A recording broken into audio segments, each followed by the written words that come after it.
In 2012, 11-year-old Natalie Breyer vanished during a sleepover at her best friend's house. No forced entry, no witnesses, and no trace. 13 years later, a couple renovating the same house opens a closet to find a sealed door behind the drywall, and what's inside changes everything. The phone rang just after 6:00 a.m., shattering the quiet of a peaceful Sunday morning. Jennifer Breyer stirred beneath the covers, her mind still fogged with sleep. Paul grumbled beside her, half-conscious as she reached across the nightstand to answer. "Hello?"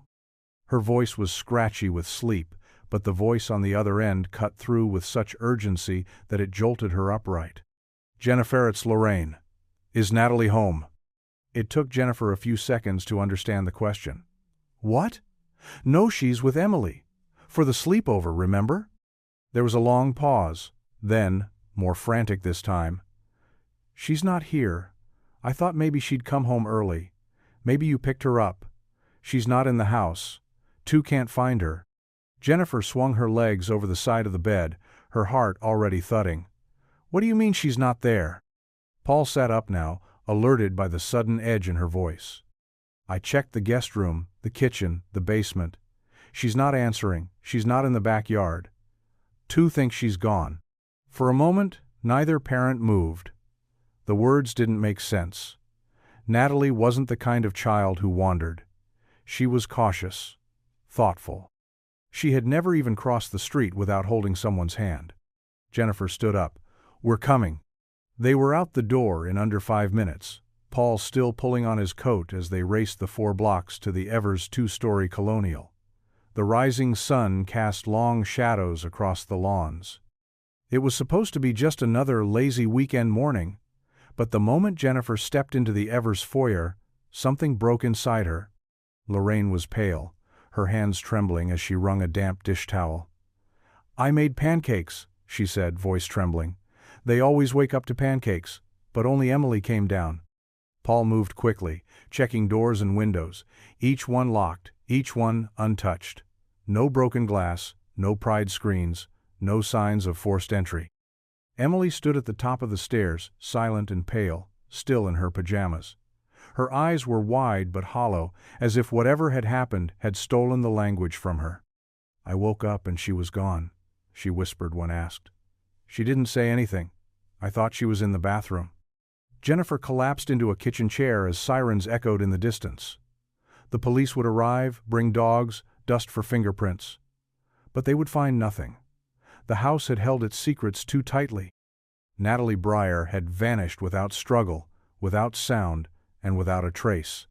By noon, the quiet streets of Langley Hills were swarming with police cars, news vans, and neighbors gathered in cautious clusters, their winter coats zipped tight, their breath fogging in the cold February air. What had once been a sleepy cul-de-sac now felt like the epicenter of something unspoken and monstrous. Yellow tape fluttered in the breeze around the Evers yard. Cameras clicked from across the street. A helicopter hovered overhead, broadcasting live to every household in the region. Detective Rhonda Keller arrived just after lunch, a woman with a sharp jawline and a sharper gaze. She'd handled missing persons before, but something about this case unsettled her from the start. The facts were too clean. No sign of forced entry. No alarm tripped. No one seen coming or going. A child had simply disappeared from a locked house in the middle of the night. Inside the Evers home, the warmth of the morning pancakes had long since faded. Jennifer sat on the couch, her hands clenched around a tissue, twisting it into pieces she didn't notice falling onto the rug. Paul stood by the window, watching officers comb through the yard with trained dogs and neon vests. He hadn't said much in the last hour. Grief had hollowed him quickly, turning his stillness into something brittle. Emily sat in her mother's lap, her small fingers clutched in tight fists, her gaze fixed on nothing. She had barely spoken since the police arrived. Detective Keller crouched in front of her gently. "Emily, I need you to think very carefully. Did you see or hear anything last night? Anything at all?" Emily shook her head slowly. "No," she whispered. "She was there when I went to sleep. She said good night. That's all." "Did she say anything strange?" She said the room felt cold. That was all. Did you hear her get up? Use the bathroom? Emily shook her head again, this time with a trace of fear, like the questions themselves might unravel something terrible. Outside, search teams spread out through the neighborhood, going door to door, asking residents to check garages, sheds, basements. Langley Hills was a place where people forgot to lock doors and still borrowed sugar from next door. That illusion cracked quickly. Parents clutched their children tighter. Curtains were drawn. Mistrust bled through the town like ink through paper. Jennifer stared out the front window, searching each passing face for some anything. She whispered to no one, to herself, to Natalie. "Come home, baby, just come home." But the wind offered no answer, and the street outside remained unchanged, as if it hadn't just swallowed a child whole. Spring came late to Langley Hills that year, dragging its heels through muddy lawns and stubborn frost. Natalie's school desk remained untouched, a small blue backpack still hanging from its hook like a question mark. Her room at home stayed exactly as she left. Pillows, dented with the shape of her sleep. A stuffed whale curled beneath the blanket.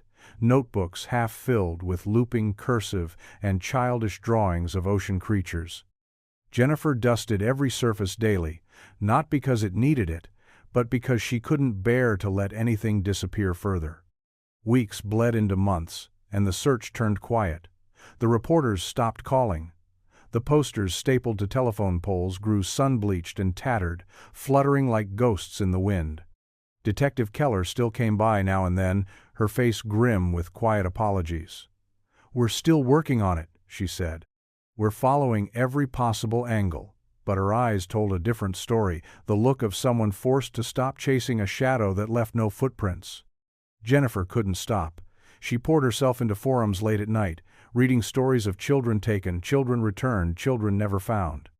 She mapped them out, connected dots, spun theories across a corkboard with red string like she'd seen on crime shows. Paul hated the sight of it. "It's not helping," he said once, voice flat. "This isn't going to bring her back." But Jennifer wasn't looking for help. She was looking for a pattern, for a mistake, for anything they might have missed. Paul, meanwhile, retreated. He stopped shaving. He forgot to return phone calls. At work, his performance slipped until finally his supervisor told him gently, but firmly, to take some time off. He did, though the days he spent at home were no better. He sat in the garage sometimes for hours, staring at Natalie's old bicycle like it might give him a sign. They tried counseling. They tried group sessions with other parents of missing children. Jennifer left halfway through the second meeting, unable to hear another mother say, "God needed another angel." Paul never returned after the first. In the town, people stopped bringing up Natalie's name, as if avoiding the syllables might make the pain less real. Only the empty seat in the school cafeteria and the locked bedroom window in the Evers home hinted at what had been lost. The case grew cold, and so did the town. Grief had a way of freezing time, and for Jennifer and Paul, the seasons might as well have stopped turning. Natalie had vanished, but it was the silence afterward that haunted them most. Emily Evers stopped going to school 3 weeks after Natalie vanished. At first, it was written off as trauma understandable, even expected. She had been the last one to see Natalie alive. She had shared the room, the pillow, the final whispered conversation. Of course it would affect her. But when the weeks became months, and the silence thickened around her like a second skin, people began to whisper. Lorraine told the school counselor that Emily wasn't sleeping well, that she had become frightened of the dark, that sometimes she would wake up screaming without knowing why. But when the counselor gently pressed Emily for details, the girl simply shook her head and stared at the floor. Eventually, the Evers pulled her from school entirely. "We're going to homeschool for a while," Lorraine said to anyone who asked. "Emily needs peace." But Jennifer noticed. She noticed how Lorraine's eyes never quite met hers anymore, how Carl Evers started coming and going at strange hours, how no one from their family ever reached out not once to ask how she and Paul were doing. Emily was Natalie's best friend. They'd been inseparable. So why had everything between the two families gone so still? Once, when Jennifer saw Lorraine at the grocery store, she crossed the aisle to say hello. Lorraine smiled thinly, said she was in a rush, and wheeled her cart away so quickly she knocked over a display of cereal boxes. She didn't come back to help pick them up. Emily, too, became a ghost in the neighborhood. The curtains at the Evers house stayed drawn, the front lawn grew long. Kids who once played with Emily stopped asking where she was. She became a name spoken only in low voices. She was there that night, right? They shared the bed, didn't they? Strange how she never talks about it. Jennifer couldn't help the itch in her thoughts. It started as unease and slowly hardened into suspicion. Not the wild, tabloid kind, the quiet, maternal kind. The kind that knows when something isn't adding up. Every time she looked at the photo of Natalie and Emily, together, arms looped, cheeks pressed, matching plastic bracelets, it felt like the smile on Emily's face didn't quite reach her eyes. She tried to talk to Detective Keller about it once. "The Evers haven't really helped," she said, choosing her words carefully. "They've pulled away, and Emily's not right." Keller had nodded, but her answer was non-committal. Sometimes grief looks different in kids. But Jennifer knew her daughter, and she knew what friendship was supposed to look like. Whatever Emily was hiding, it wasn't just sadness, it was something else, something darker. Something she hadn't told Anya Ninot even herself. 13 years is a long time to hold your breath, but Jennifer Breyer had mastered it. The house on Larkspur Lane sat quiet and hollow long after they left. Jennifer and Paul moved away 2 years after Natalie disappeared, not because they wanted to, but because staying had become unbearable. Every corner of their home whispered with memories: the dent in the banister where Natalie bumped her backpack each morning, the crooked tile in the upstairs bathroom she used to point out with glee, like she'd discovered a secret. Time dulled nothing. The air in Langley Hills had grown too thin to breathe. They chose a smaller town a few counties over, a place with no ghosts in the wallpaper. Jennifer filled her days working at a bookstore and filled her nights in front of a computer screen, scrolling message boards and cold case forums, hunched over her keyboard like a confession. She had binders full of notes, names, possibilities, disappearances that felt like echoes of Natalie's own. At least once a week, she emailed Detective Keller. Sometimes Keller responded, sometimes she didn't. Jennifer never held it against her. People moved on, but she was not people. She was Natalie's mother. Paul, quieter now, took up woodworking. He built birdhouses in the garage, dozens of them, tiny wooden sanctuaries with no one inside. He didn't talk much about the past. He barely talked about the future. But sometimes, Jennifer caught him sitting in the backyard at night, just staring up at the stars. She never asked what he was looking for. She knew. 2 years after the disappearance, the Evers moved too. No announcement, no goodbye. Just gone one day. The real estate listing for their home came with freshly painted shutters and vague promises of updated interiors and plenty of charm. It went under contract 3 times in the following years. Each time the buyers backed out. Rumors began to swirl about strange sounds, about odd electrical problems, about how the upstairs bedroom always felt colder than the rest of the house, even with the heat on. The house sat longer and longer between listings, its lawn growing untamed. Neighbors stopped letting their children play near it. Some said it was cursed, some just said it felt wrong. Jennifer still drove by once a year. She never stopped, never got out, just watched it through the windshield. The house looked smaller now, somehow shrunken under the weight of everything it wouldn't say. Inside, behind a closet that no one had ever thought to question, a secret waited, unmoving, untouched, as if time had never passed at all. By the summer of 2025, the house on Larkspur Lane had become just another forgotten listing in the real estate backlog, marked down twice, staged with cheerful furniture no one actually lived in, its white paint fading to gray under years of unspoken silence. Tom and Mia Reynolds weren't from Langley Hills. They didn't know the whispered stories or the names murmured at backyard barbecues. They were young, newly married, and eager for a fresh start. The house was charming in photos, spacious for the price, and tucked in a neighborhood that promised good schools and quiet evenings.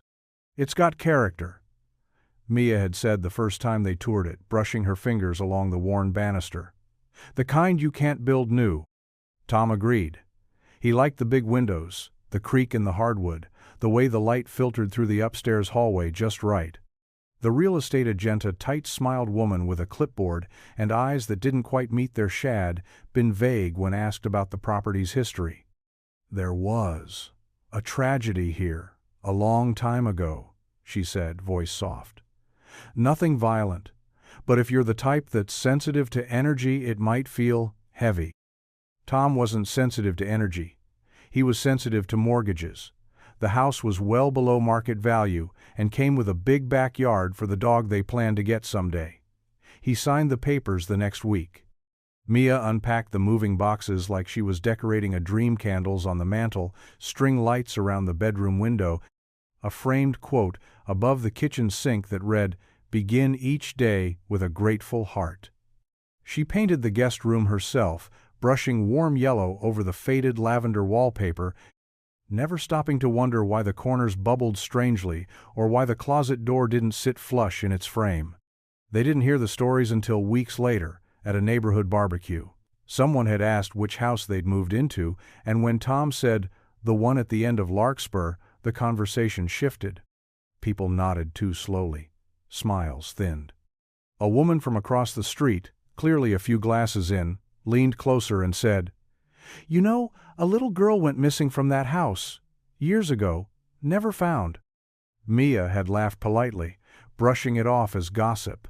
But that night, when the house was still and the windows open to the breeze, she couldn't shake the feeling that something in the walls was waiting. Not malevolent, not angry, just waiting. It started with a corner that wouldn't stay down. Mia had been peeling wallpaper in the upstairs guest room for the better part of the afternoon, sweat beading at her hairline, a podcast murmuring in the background, and a paint bucket open nearby. The yellow she'd chosen looked warmer in the store. Up here, under the slant of late afternoon sun and years of neglect, it looked sickly. Still, she pressed on. It was the last room in the house that still held onto its old skin, lavender roses curling up from the edges, like the house was slowly shedding something it no longer wanted to remember. She crouched in the closet, scraping stubborn patches from the back wall. That was when her fingers brushed the seam. At first, she thought it was just bad plasterwork and uneven finish where the builders had patched things too quickly. But as she pulled more of the wallpaper back, she noticed a vertical line, faint but deliberate. It ran from floor to ceiling, not jagged like a crack, but straight, intentional. She stepped back, heart beginning to pick up a little pace, and looked again. It was a door. Or at least it had been. Covered now in paint and drywall, sealed so thoroughly that anyone else might have missed it. But it was there, the faint outline of a rectangular shape, the ghost of a doorknob long since removed, the slightest dip where hinges had once been. Mia stood frozen, the scraper still in her hand, dust falling gently around her like snow. The podcast had ended without her noticing, and now the room felt too quiet, the kind of silence that seems to listen back. She reached forward, rapped her knuckles against the panel. It sounded wrong. Not like a wall. Hollow. "Tom," she called, her voice shaking just enough to make her uneasy. "Can you come up here?" He was downstairs patching floorboards, and it took him a minute. When he finally appeared in the doorway, his brows furrowed at the sight of her standing rigid in the cramped closet, eyes locked on the wall. "I think there's something behind here," she said. Tom stepped in beside her, ran his palm over the surface. His face changed as he felt the same strange lines, the same buried shape. "Should we open it?" he asked. Mia didn't answer right away. She just looked at the wall, the hidden door, the seam that shouldn't be there, and something deep in her gut twisted, cold and certain. Whatever was behind that wall had been meant to stay hidden, and yet her fingers itched to know. Tom fetched the crowbar from the garage. Mia waited upstairs, arms folded, trying not to stare too long at the outline in the closet wall. It felt like a stare might wake something up. The air inside the small room had gone stale, like the drywall itself had been holding its breath. When Tom returned, he wedged the crowbar into the edge of the seam with slow, deliberate pressure. The plaster cracked, first dry, brittle, falling in clumps. Then the wood groaned, an awful, warped sound, like something exhaling after years of stillness. Dust billowed into the closet as the false wall gave way, flaking off in chunks and revealing darkness behind it. Mia held her breath as Tom angled his flashlight into the gap. "It's a passage," he muttered, blinking. "Like a hallway, but tiny." They knelt side by side and peered into the narrow void beyond the closet. The walls were unfinished, just old beams and insulation, spiderwebs in the corners, and the kind of darkness that didn't just look black, but felt like it swallowed sound. The space stretched back maybe 10 feet. Enough for a crawl. Tom aimed the flashlight forward, and its beam landed on something at the end of the narrow tunnel. A door. Much smaller than a regular door, maybe, 4 feet tall and built from thick stained wood. A rusted padlock clung to the handle like a clenched fist. But what made Mia's blood run cold were the marks. Scratch marks, dozens of them, etched into the frame, into the base, some deep, splintering the wood. They weren't tidy, they weren't careful, they were frantic. Tom didn't speak. He just stared at them, and then looked over at her. These were made from the inside." Mia swallowed. The closet suddenly felt too tight, the ceiling too low. She wanted to step back but couldn't make her legs move. "Why is there a sealed door behind a fake wall inside a closet?" she whispered, though she already knew there wouldn't be an answer. Tom tugged gently at the padlock. It rattled but held.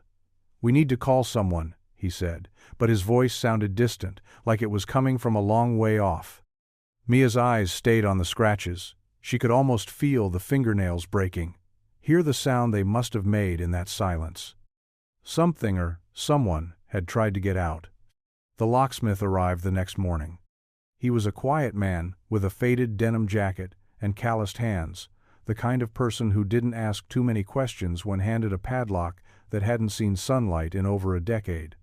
He took one look at the door and simply said, "Old," before kneeling down and getting to work. Mia hovered nearby, arms wrapped tightly around her ribs, as if holding herself together. Tom stood just behind her, silent. Neither of them had slept much. The lock gave a reluctant click after 10 minutes, and the locksmith stepped back without a word, as though what came next wasn't his business. Tom nodded a thank you, then reached out with slow fingers and turned the knob. The door stuck at first, swollen with age, but with a grunt and a shoulder push, it creaked open. The smell hit them first. Not rot, not mold, just air that hadn't moved in years, stale and heavy, dense like a cellar with no promise of wine or warmth. Tom shined his flashlight inside, and Mia leaned in behind him, peering into the dark. The room was small, claustrophobically so, bare wooden walls, no windows, no light fixtures. The entire space was padded with a thin, lining gold foam stapled into the studs, layers of fabric nailed down like insulation. Soundproofing, Mia realized. Not for warmth, for silence. In the corner, a child's mattress lay on the floor, threadbare and discolored, covered with a rumpled pink blanket faded almost white. Beside it was a plastic cup, a crumpled juice box with the straw still attached, and a flashlight that had long since given up its last beam. Its plastic casing was cracked open, wires exposed like veins. But it was the walls that made Mia's breath catch. Drawings, dozens of them, done in crayon and pencil, some with smeared marker that had bled into the wall. Simple, childlike stick figures holding hands, a sun with too many rays, a house with a crooked chimney, a dog, a girl, a name scribbled over and over in shaky letters, Natalie. In the far corner, carved into the wooden frame, was the same name again, not written, etched, as though scratched in with fingernails or the jagged end of the flashlight. Mia took a step inside and immediately felt like she'd trespassed somewhere sacred and broken. "She was here," she whispered, the words catching in her throat. "All this time, she was here." Mia stood in the hallway, one hand still pressed to her mouth, the other gripping her phone so tightly her knuckles had gone pale. The moment she'd stepped out of that hidden room, her world had narrowed to a single point: call the police. Her thumb hovered over the screen longer than it should have, as though her brain needed to catch up with what her eyes had seen. Then, finally, she dialed. The dispatcher's voice was calm, measured, unaware that it was about to be pulled into a story buried beneath layers of dust and insulation. Mia struggled to find the words. "We found a room in our house, behind a wall, a hidden room. There's stuff in it. A mattress, children's things." A name scratched into the corner. Natalie. The silence on the other end was brief but weighted. Then came the clipped instructions. Stay out of the space, secure the area, officers were en route. Tom sat on the stairs, his head in his hands. The air in the house felt different now, not just heavy but altered, as if the house had exhaled after years of holding a secret. They didn't speak. There was nothing to say. When the officers arrived, they moved through the house with a cautious reverence, like entering a church that had been desecrated. Forensics arrived shortly after, camera flashes bouncing off the walls of the hidden room, gloves brushing against the mattress, collecting fibers, photographing the drawings like sacred artifacts. Mia answered every question with a strange clarity, as if the weight of discovery had sobered her completely.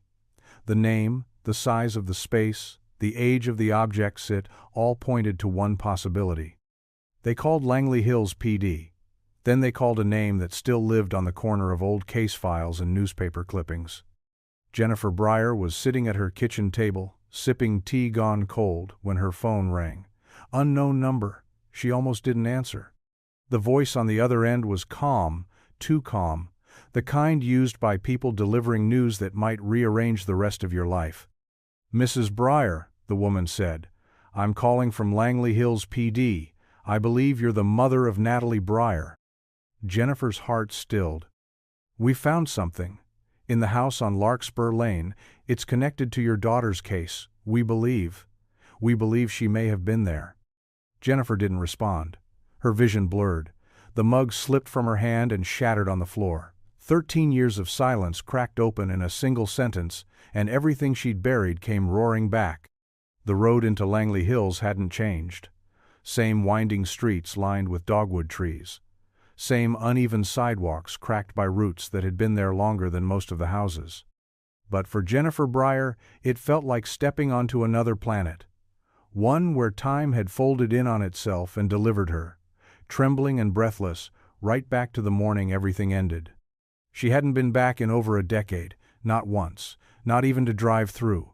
She and Paul had agreed it was too cruel to live among ghosts. But now they were here, rolling into town in a rented sedan, the old road signs passing by like taunts. Jennifer stared out the window, barely blinking, as Paul navigated silently through streets they used to know by heart. Paul hadn't said much since the call. He'd just nodded, booked the car, packed a duffel bag. His hands on the wheel were white-knuckled, and his jaw had been tight since they left home. Grief hadn't aged him gently. His face looked older than his 52 years, more so now than ever, the lines around his eyes deep with things left unsaid. The police station was in the same brick building on Main Street, tucked between a bakery and a hardware store. It looked too small to hold the kind of weight they were carrying in with them. Detective Keller met them in the lobby. She was older now, too, gray at her temples, a heaviness in her shoulders that hadn't been there before, but her eyes were still sharp, still steady. "Mr. and Mrs. Breyer," she said softly, "thank you for coming." Jennifer nodded, afraid her voice might crack if she used it. She let Keller lead them down the corridor, past rows of desks and bulletin boards. At the end of the hall, in a quiet room with no windows and 2 paper cups of stale coffee, Keller sat across from them and unfolded the past like it had never been folded at all. "We believe your daughter was kept inside the house," she said. "A hidden space, sealed behind a wall. Based on the condition of the room and what was left behind, this wasn't a temporary hiding place. It was designed for long-term confinement." Jennifer closed her eyes, just for a moment, to steady herself, to breathe. But all she could see was her daughter's face, 11 years old, laughing in the kitchen, hair a mess from sleep, asking for pancakes, locked behind a wall less than 100 feet from her best friend's room. For how long? Paul reached for her hand beneath the table. His grip was trembling. So was hers. "She was right there," Jennifer whispered. "All this time she was right there." The house on Larkspur Lane had become a crime scene again. Yellow tape fluttered at the edge of the lawn, drawing curious glances from neighbors who'd long since buried their memories of the girl who vanished. For the first time in 13 years, officers and forensic teams moved through the halls with purpose, collecting fragments of a life that had been hidden in plain sight. Jennifer and Paul weren't allowed inside. Detective Keller had explained it gently: standard procedure, contamination concerns, evidence integrity. Jennifer had nodded, but the ache it left in her chest was something no procedure could account for. Her daughter had been in that house, just feet away from where she now stood behind a barricade, her heart thudding like a second clock, waiting. Inside, the forensic team worked in silence, cameras flashing in rhythmic bursts. They catalogued every object: the mattress with its sagging center, the flashlight shattered along one seam, the drawings that circled the walls like whispers, but it was the small things that made the room scream. Hair, long and auburn, knotted in the threads of the blanket. Blood traces, faint but unmistakable, dried against the mattress seam and the foam-padded wall near the corner. Old, degraded, but real. And then the chew toy. It sat near the mattress, half buried in dust, a soft, rubbery thing shaped like a duck, edges frayed not from wear, but from pressure. When the forensic specialist picked it up, they found the faint grooves of teeth, small, human, repetitive. Not the idle chewing of a child playing, but something desperate. Something born from fear and silence. "We believe she was alive here," Keller said when she met Jennifer and Paul again that evening, her voice carefully neutral. "For an extended period after the disappearance." Jennifer's knees nearly gave. Paul caught her, held her upright as Keller continued explaining the timeline, the testing, the likelihood that Natalie had survived inside that room for days, weeks, possibly months. "She fought," Keller said softly. "We can see it in the scratches, the wear on the walls, even the chew toy. She did everything she could to stay sane, to stay alive." Jennifer closed her eyes. In her mind she saw a girl, her daughter, alone in a sealed room, tracing pictures on the wall, biting down on rubber to keep from screaming. She pressed her hand to her chest, where the weight of 13 years settled heavier than ever. Her baby hadn't vanished into thin air. She had been there, waiting for someone to find her. Emily Evers hadn't been called that in years. She lived 3 states away now, in a small apartment above a flower shop. Her mailbox labeled E. Garner in neatly stenciled letters. She taught art at a local community center. People knew her as kind, quiet, perhaps a bit guarded, but not strange, not broken, not the girl whose best friend vanished in the middle of the night while sleeping a few feet away. When the detectives arrived at her door, she opened it just wide enough to see their badges and nothing more. Her body stiffened immediately, eyes darting to the street behind them, like someone expecting bad news to come in waves. When they asked to come in, she hesitated, then stepped aside with the kind of quiet resignation that said she'd always known this moment might come. Detective Keller watched her closely. Emily's movements were measured, her voice soft. She didn't ask why they were there, she didn't ask who they were, she already knew. "We found a hidden room," Keller said gently, laying a folder on the small kitchen table. "In your old house." Emily didn't look at it. "I haven't lived there in over a decade." "We know. You were 12 when Natalie disappeared." Emily's hands twitched slightly in her lap. The detective said nothing else, just opened the folder and turned it around. The photos were grainy, clinical. The hidden door, the narrow passage, the tiny soundproofed room, the mattress, the drawings, the name scratched into the wall. Emily didn't speak, but her eyes began to change. She stared at the pictures as though they were a dream resurfacing, fragments breaking through after years of being pushed down. Her lips parted once, then closed again. "I didn't know," she whispered, voice cracked with something old and raw. "I didn't know she was there." "You never saw that room?" Keller asked. Emily shook her head, but it wasn't firm. It wasn't certain, it was a child's instinct, still alive under the skin of a grown woman. "I used to hear things," she said finally. "Sometimes scratching, at night. My dad said it was mice. He got angry when I asked questions." Her voice broke. "I thought maybe I imagined it. Or maybe she really had run away and I was just hoping. I was a kid. I didn't know how to fight that kind of wrong." The detectives didn't push. The silence between them was answer enough. For the first time in 12 years, Emily let herself cry for Natalie. The call came in quietly, almost too late in the day to matter. It was just after 5 when Detective Keller answered her cell and heard a cautious voice on the other end, a woman in her 60s, soft-spoken, choosing each word as if they might come back to haunt her. "My name is Dr. Helen Aldridge," she said. "I used to work as a child therapist in Langley Hills. I saw Emily Evers for about 6 months after the disappearance." Keller sat down, already reaching for a notepad. "Why are you calling now?" "I've been following the news," Dr. Aldridge said. "About the room, the girl's name. I still have my files. I know it's been over a decade, but I think you should see them." She arrived the next morning, a slim leather folder in her hands, worn at the corners. She laid it on the table with a kind of reverence, like she was returning something sacred that never should have been hers to keep. Emily was very quiet, the doctor said. Withdrawn. She didn't trust easily, but she drew constantly, page after page. I kept them all. Keller opened the folder. The drawings weren't unusual. At first glance, stick figures, family homes, a sun in the corner of every page. But over time, something shifted. A girl behind a window, a face in a wall. Lines scratched over doors. A closet drawn over and over again, its outline growing darker each week, like it was trying to speak. "These weren't just fantasies," Dr. Aldridge said. "She was trying to tell me something. I didn't push hard enough. I thought it was grief, guilt.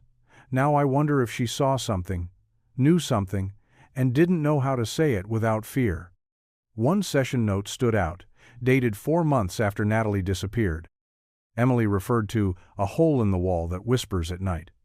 When I asked what it whispered, she went silent. Then she drew a picture of herself hiding under the bed. Keller stared at the handwriting, her fingers tense on the paper's edge. "She was terrified of her father," Dr. Aldridge added quietly. "That much was always clear. She never said why." The folder closed with a soft snap.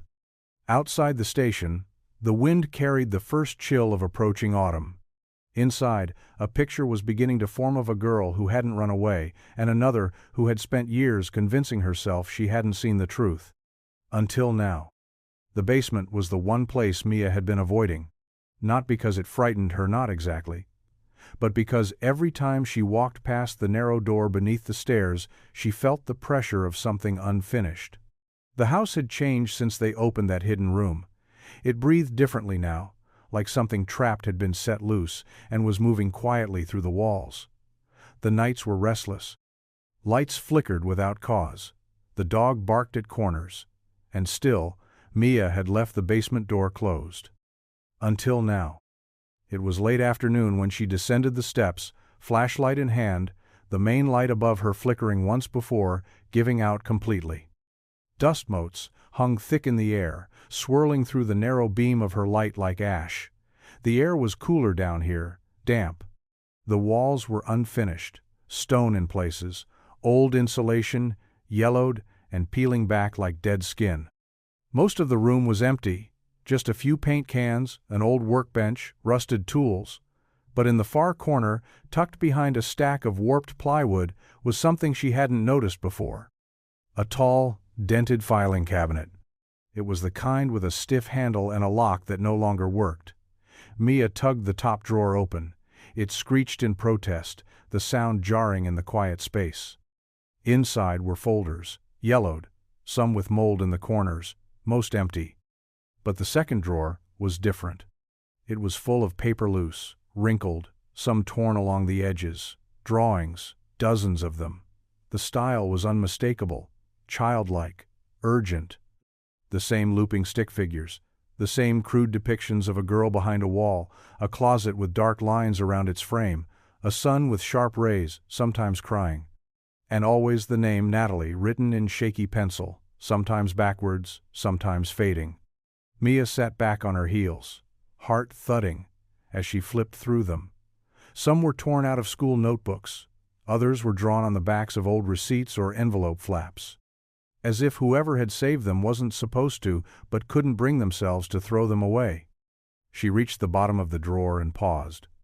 There, folded carefully beneath the stack, was one last picture. A house. This house. The windows drawn in with black ink, the roof shaded with red crayon. And above it, in a child's hand, a sentence scrawled across the sky. "I am still in here." Mia dropped the paper like it had burned her. Upstairs, a floorboard creaked, no footsteps, just pressure. The house was still holding secrets. And not all of them wanted to be found. Emily sat in the small, windowless interview room, her hands wrapped tightly around a styrofoam cup of untouched water. The walls felt closer than they should have, and the hum of the overhead lights had started to drill into her skull like a slow, dull headache. Across from her, Detective Keller waited, patient, unreadable, a folder closed on the table between them. Emily's lips were chapped, her voice had been mostly silence until now. But something in her had shifted after seeing the photographs. The hidden room, the mattress, the scratched name in the wall. Her childhood had always been shadowed by confusion, by a dread she couldn't name. But now she understood it hadn't been confusion. It had been denial. "I used to hear things," she said at last, her voice nearly a whisper. Keller said nothing, just gave her a slow nod. "Scraping, like fingernails on wood, and sometimes a soft knocking. I'd be falling asleep, and then there it was, always in the closet, or the wall behind it." She looked up, her eyes glossy. "I told my dad once. I was 11, I think. Maybe 12. I said it scared me, that I thought someone was in the wall." Keller leaned forward slightly. "What did he say?" Emily let out a shaky laugh that died quickly in her throat. "He didn't even hesitate. He said it was rats, that old houses get noises, that I was letting my imagination get the better of me." She paused. The cup in her hand trembled. Then he looked at me, really looked at me, and said, "Don't ask questions you don't want answers to." Keller's fingers brushed the folder in front of her, but didn't open it. "Did you believe him?" Emily nodded slowly. "At first, but it didn't stop, and it wasn't rats." Her voice cracked as she continued. "I used to sit up in bed just listening. Sometimes I'd hear crying, like someone trying not to cry. I thought I was going crazy. My mom never said anything. She never looked in that direction. I don't know if she knew. I still don't." She covered her mouth with her hand. "What if I could have stopped it? What if she was still alive when I heard her, and I just went back to sleep?" Keller's voice was steady. "You were a child, and someone made you believe the truth wasn't yours to ask about." Emily's eyes filled, but she didn't cry. She just nodded. For the first time in her life, she'd said it out loud, and that truth, ugly and overdue, was finally awake. The name had always been in the file: Carl Evers. Occupation: contractor, handyman, self-employed. Interviewed in 2012, 2 days after Natalie vanished. No red flags. No prior offenses. Just a quiet man with calloused hands, a distant stare, and a firm alibi. Asleep at home, doors locked, family intact. But now, with a hidden room uncovered, and Emily's trembling voice describing noises in the walls, everything old suddenly looked new again. Detective Keller sat in her office long after the station had quieted for the night. The overhead light hummed above her. In front of her were the original case notes, faded and yellowed at the edges, a digital scan of the blueprints for the Evers house, and the growing weight of something she hadn't wanted to believe. Carl had worked in home restoration, had specialized in older houses, he'd renovated their own kitchen, added a mudroom on the side of the garage. He'd even joked to the neighbors once that he could build a room no one would ever find, and when someone laughed, he'd added, "Seriously, walls lie if you ask them nicely." No one remembered that joke until now. The blueprints confirmed what Mia and Tom had discovered by accident. The closet in the upstairs guest room had been altered. A wall added where none should be. The space behind it didn't exist on paper. But Carl would have known that. He'd kept every version of the original plans in his basement, locked in a cabinet labeled Project Records. The same cabinet Mia had found, the same one that held Natalie's drawings. Keller's pen tapped against her desk. She remembered Carl from the early days. Quiet, cooperative, if a bit cold. He didn't speak much during the interviews, but he watched every, especially Jennifer. Watched her like someone memorizing grief. In the years after Natalie's disappearance, he withdrew. Turned down work, stopped answering calls. His marriage grew brittle. His daughter unraveled. And still, no one asked questions. Because he had no record. Because he smiled just enough. Because monsters don't always look like monsters. But now, Keller saw it clearly. The hidden room, the blueprints, the silence that wrapped around Emily like a second skin. Carl hadn't just known about the space. He had built it, measured it, padded it, sealed it. Natalie hadn't disappeared. She'd been placed, hidden, buried alive in the walls of a house Carl Evers knew better than anyone. And for 13 years, no one had thought to knock hard enough. The attic was the last place they searched. It was cramped and low-ceilinged, filled with insulation dust and the brittle scent of old wood, the kind of place that hadn't seen light in years. Officers moved carefully, lifting warped boxes and peeling back insulation like layers of a long-forgotten lie. They almost missed it. The box was tucked beneath a tarp, behind an old rocking horse and a stack of cracked photo frames. Metal, dented, sealed with a latch so rusted it groaned like a voice when it opened. Inside, a tangled nest of wires, a dusty monitor, and a small stack of VHS tapes labeled only with dates. The system was old, analog surprisingly intact. Someone had rigged it to operate independently, powered by a backup battery pack. When the technician examined it, he found it had been recording only one angle, one space. The inside of the closet. A small black and white camera had been embedded high in the wall, camouflaged among the molding. Pointed downward, it captured a narrow view, the floor, the door, and beyond it, the hidden passage. The lens had been there for years, watching without blinking. They played the tapes in the station, the screen flickering with static before settling into grainy footage. The dates were old. One by one, the truth unraveled. Carl, entering the closet late at night. Always when the rest of the house was dark. He moved with purpose, careful and quiet, glancing over his shoulder before ducking into the false wall. Sometimes he carried a tray, other times a flashlight. Once, on a tape dated 5 weeks after Natalie's disappearance, he emerged holding a small, empty juice box. There was no sound, just the hum of tape spinning, but the footage said more than words could. The routine, the secrecy. The way he lingered inside the closet sometimes, as though listening for something on the other side of the wall. One tape showed something else. Natalie, just a flash. A small hand reaching out, visible for only a second in the narrow frame before Carl blocked the view. But it was enough. Enough to confirm what Jennifer had feared, what Emily had tried to forget. She hadn't just lived in that room. She had waited. The camera saw everything. And for years, it had recorded the quiet horror of a child hidden in darkness while the world searched everywhere but there. The discovery came not with a bang, but a dull echo, a hollow knock, where there should have been solid wall. It was one of the forensic techs who found it, tracing the outline of the basement's back wall with the butt of a flashlight, following instinct more than procedure. The sound changed just left of the old utility sink.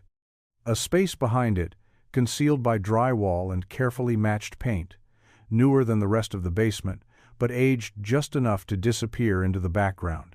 The wall came down in cautious pieces. Behind it, Another door smaller than the first, reinforced with steel brackets and painted the same grim shade of gray as the concrete floor. This time, no padlock. Just a latch. The air behind it was colder, damper, as if it had been holding its breath longer. The second room was larger than the one behind the closet, but not by much. Just wide enough to pace, to sit, to sleep. No windows, no light fixture. A single naked bulb, long dead, dangled from the ceiling like a question mark. The air inside was still, soaked with the kind of silence that settles only after years of nothing. There was furniture, small, deliberate. A twin bed, low to the ground. A child's desk. A broken lamp. A faded blanket wadded at the foot of the mattress. On the desk, a cup of colored pencils, their tips worn down to stubs. Crayon markings along the walls, more of the same drawing sunsets and stick figures, trees, stars, and always the name Natalie, written in blocky letters that grew neater over time, then stopped. Near the back, beneath a shelf, mounted too high for a child to reach, stood a cabinet, metal, locked. They pried it open with a crowbar. Inside was a small stack of spiral-bound notebooks, their covers peeling and soft from moisture. The first one was marked in pencil, NB. The pages inside were warped, ink bleeding in places, the words tilted and cramped. But it was a journal. Natalie's. The first entry was dated 2 weeks after her disappearance. The handwriting small, frightened. "I don't know where I am. I asked to go home. He said no." The entries continued, some hopeful, some terrified, some so mundane it made the horror worse. "He brought me peanut butter. I don't like it. I didn't say that, though. I pretended today was my birthday. He said if I'm quiet I get books." Then, finally, in the last notebook, the writing turned frantic. Scribbled words, loops of repetition, pages torn and taped back in. "No one is coming. I want to forget my name. Please." Detective Keller closed the notebook gently, her hands suddenly trembling. Natalie hadn't just been locked away, she had lived there, long enough to hope, long enough to lose that hope, and long enough to write her own goodbye. They read the journals page by page in silence. No one spoke, no one needed to. The words on the paper felt like a voice trapped in a bottle, finally uncorked after too long underwater. Each page told a story, not just of captivity, but of slow, methodical erasure. A child unmade, one sentence at a time. The early entries were confused, but lucid. Natalie had written in neat handwriting, carefully dated, like a student keeping up with homework. She described the room, the colors of the blanket, the creak of the pipes above her, the small meals she was given. "He doesn't let me talk," she wrote on the third day. "But he says, if I write, it's okay. So I write. It helps me remember what's real." She named him only once, Carl. After that, she referred to him simply as he, as if giving him a name gave him too much power. She described how he brought her books, sometimes puzzles. How he always came at the same time, carrying food on a tray, and watching her while she ate. Then came the entries about the pills. "They make me sleepy," she wrote. "He says they're vitamins, but I don't feel right after. Sometimes I sleep too long. Sometimes I forget what day it is. I try to stay awake, but everything goes fuzzy." Her handwriting began to change, loppier, shakier. She started repeating herself. Sentences looped, thoughts frayed at the edges. "He says the world outside is sick," she wrote. "That people are dying, that it's safer in here. I don't remember what my school looks like anymore. I don't remember my mom's voice." There was an entry, written weeks later, that simply read, "If I had a window, I wouldn't ask for anything else." And then, just as the journal became most desperate, came the silence. The entries stopped mid-sentence. No farewell, no goodbye. Just an unfinished thought. "I think maybe." The page ended there. The rest of the notebook was blank. Detective Keller closed it slowly, her throat tight. "This stops at 6 months, based on the timeline. After that, nothing." Jennifer sat across from her, a tissue crushed in her hand, knuckles white. "Do we know what happened?" Keller shook her head. "Not yet. But they all knew what the silence suggested. Whatever had happened after that last entry, whatever hope Natalie still carried, it had been stolen, quietly, permanently. And no one had heard her final word. Because no one had been listening. The assumption had always been 6 months. That was the quiet consensus, based on the journal's last entry, and the condition of the room long enough to hope, long enough to disappear. But assumptions are fragile things, especially in the face of evidence that refuses to stay buried.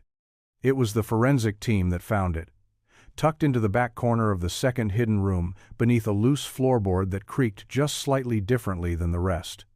Inside the cavity were Rapper's energy bars, sealed water pouches, some with expiration dates stamped well beyond 2012, a pair of socks still folded, a paperback novel published in 2014. Detective Keller stood over the scene as the items were logged, her expression stone-set. The timeline, the only thing that had offered even the illusion of structure, was unraveling beneath her feet. "Are we saying she was alive past that last journal entry?" she asked, though the answer was already working its way through her throat. "Yes," the forensic tech replied. "Possibly for years. Someone kept this supply going." A chill settled in the room like fog. Because if Natalie had lived past those 6 months, it meant the journal didn't end, because her life ended. It meant something else, something worse. It meant silence was forced. The shift was immediate.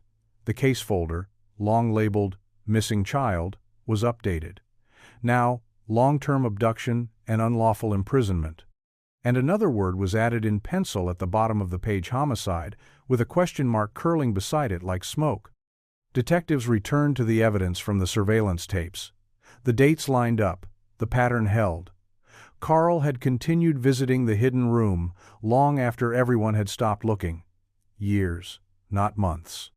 But the footage stopped in 2015, abruptly. No farewell, no final visit. The tape simply ended, as if someone had decided enough was enough and then shut everything down. Jennifer sat at her kitchen table when Keller told her. "She may have been alive longer than we thought," the detective said gently. "Longer than the journal, longer than we knew." Jennifer didn't cry. Her eyes were dry, wide, stunned. She looked past Keller at the window, at nothing in particular. "She was right there," she whispered. "She was alive. And we stopped looking." The words hung in the room, heavier than grief. Natalie hadn't just been taken. She had been kept year after year hidden in a house where people came and went, lived and laughed, completely unaware that a life had been folded into the walls, waiting to be forgotten. The second interview was quieter than the first. The storm had already started inside Emily, and now it was beginning to crest. She sat across from Detective Keller, her posture more withdrawn than before. Shoulders hunched, hands folded tightly in her lap. She hadn't worn makeup. Her hair was pulled back, not in a way that looked neat, but in a way that looked like she needed it out of her face, away from her eyes, far from the past she could no longer keep buried. "I lied," she said softly, before Keller even asked a question. Her voice cracked on the second word. "I said I just heard things, but it was more than that." Keller waited. Emily glanced at the mirror behind Keller, knowing someone stood behind it, watching. It didn't matter. The truth had started clawing its way out the second she saw the inside of the hidden room. "I found a drawing once. I thought it was mine. But it wasn't. I don't know how I knew, but I did. It was folded into one of my old sketchbooks. It was hers." Her hands were trembling now. "And then, a few weeks later, I found the ribbon." Keller leaned forward slightly. "What ribbon?" Emily nodded, as if reliving it. "It was pink, worn soft at the edges. Natalie used to wear it in her hair every Tuesday for picture day. She'd tie it around her ponytail with that little clip. She left it at my house the night she disappeared." She inhaled sharply. "I found it behind the dryer. Years later. Maybe I knocked it loose, or maybe it was put there. I don't know. I brought it to my room. I kept it. Hid it in a box under my bed. I didn't show my parents. I didn't tell the police." Keller's voice was quiet. "Why not?" Emily's lips pressed together. Her eyes filled. "Because I told my dad. I showed him the ribbon. I thought maybe he'd take it to the police. But he just stared at it, and then at me, and he said," her voice broke, "he said, if I ever told anyone what I found, I'd be the one disappearing next." A sob tore out of her before she could stop it. I was 12. I didn't understand, not really. I didn't know he meant it, I was scared. She buried her face in her hands, her voice muffled and desperate. I think part of me always knew. I think part of me knew she was still there. Keller sat still as the pieces of Emily's childhood scattered across the table. The silence afterward was filled with the weight of a girl who had never truly been free. They found him in Arizona, outside of Tucson, living in a sun-bleached trailer on the edge of a dry, cracked stretch of desert. The name on the mailbox read Dennis Harrow. He wore a ball cap low over his brow and walked with a limp no one had known him to have before. The neighbors said he was quiet, kept to himself, fixed up broken furniture, and sold it out of his carport. He paid cash for everything. When the officers approached, he didn't run. He was in the middle of reupholstering an armchair, a half-finished cigarette dangling from his mouth. One glance at the uniforms, and he sat back slowly, arms resting on his knees like he'd been expecting this exact moment for years. "Took you long enough," he said, voice dry, eyes narrowing. "I figured if you hadn't by now, you never would." They cuffed him without a struggle. As they walked him to the car, he didn't ask what the charges were. He didn't need to. Back in Langley Hills, word of the arrest reached Jennifer just before sunset. She stood at her kitchen sink, hands deep in soapy water, when her phone lit up with Keller's name. She didn't cry. Not then. She just listened, nodded, and whispered a single word when the call ended. "Good." At the station, Carl Evers sat in an interview room he didn't seem to fear. He slouched comfortably, the corners of his mouth twitching into something like a smirk whenever Keller asked him a question. He refused a lawyer. He didn't deny the accusations. If anything, he seemed proud of the silence he'd maintained for so long. 13 years, he muttered, staring at the ceiling tiles. Nobody noticed. You all walked right past her. Over and over. That's not my failure. That's yours. When asked why Natalie, why the room, why the lie, shrugged. She needed somewhere safe, he said. The world's a dirty place. I gave her order. Quiet. It was better for her. Keller didn't speak. There was nothing she could say that would reach him. You think locking me up makes you righteous? He asked. You think this gives that woman peace? She didn't find her daughter. She found bones. She found dust. His voice dropped, hard and cold.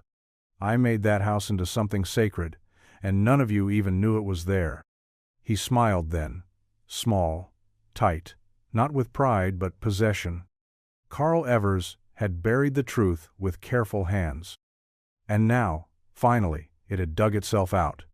It was the smell that gave it away.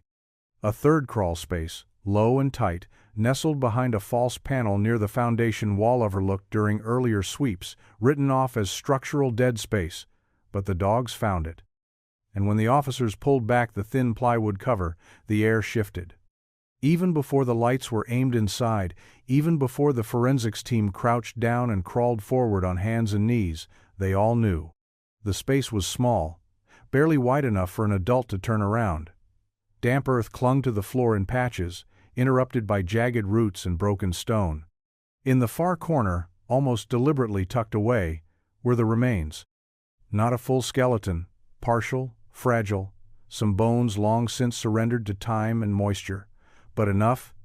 A rib, part of a jaw, vertebrae strung like beads on invisible thread, and nestled among Thema pink hair clip, faded and rusted at the hinge. Jennifer had bought it for Natalie on a whim, a gas station stop on the way to school. Natalie had liked how it sparkled in the sunlight. The clip made it real. The lab called 2 days later. DNA confirmed what no one wanted to hear but already knew. Natalie Breyer, gone for 13 years, had never left the house where she was last seen. She had never even left the ground.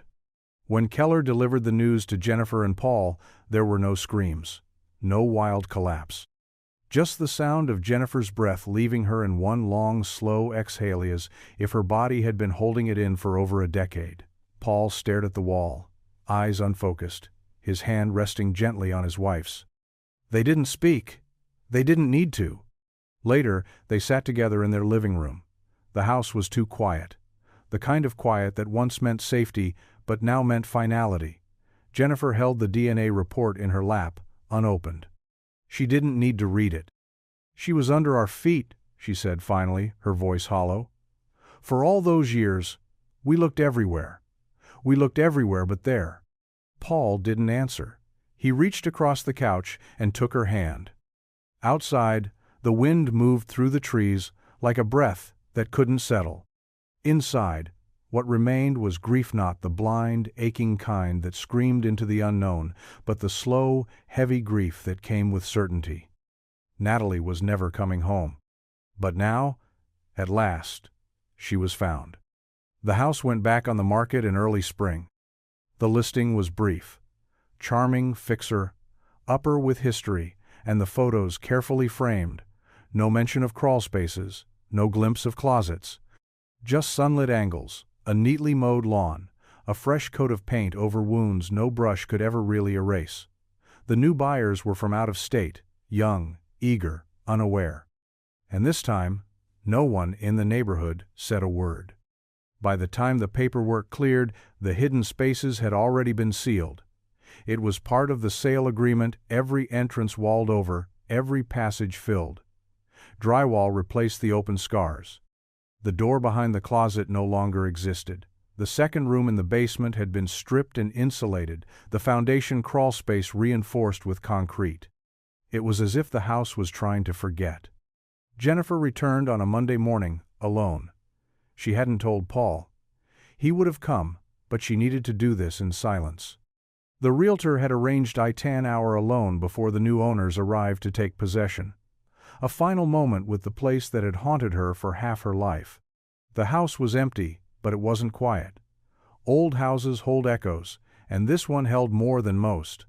Jennifer walked through the halls slowly, her fingertips trailing the walls like she was reading Braille written by ghosts. The kitchen looked smaller now. The stairs creaked in the same places. Nothing had changed, and everything had. Upstairs, the guest room smelled faintly of paint and lemon cleaner. The closet door stood open, freshly installed, clean and bright. Behind it, nothing, just a wall. Jennifer stepped forward, reached into her coat pocket, and pulled out a single pink daisy. Artificial, silk, the kind Natalie had once tucked into her hair for picture day when she couldn't find her ribbon. Jennifer knelt and placed it gently at the base of the wall, where the hidden door had once been. Her hand lingered on the floorboards. "I'm sorry it took so long," she whispered. The air didn't answer. It didn't need to. She stood, pressed her fingers to her lips, then to the wall, and closed the closet door behind her. As she stepped out of the house and into the bright morning light, she felt it for the first time in 13 years a shift, small, real. A mother walking away from a grave she hadn't known she'd been mourning all this time. "You're free now, baby girl," she whispered again. And this time, the wind carried it forward.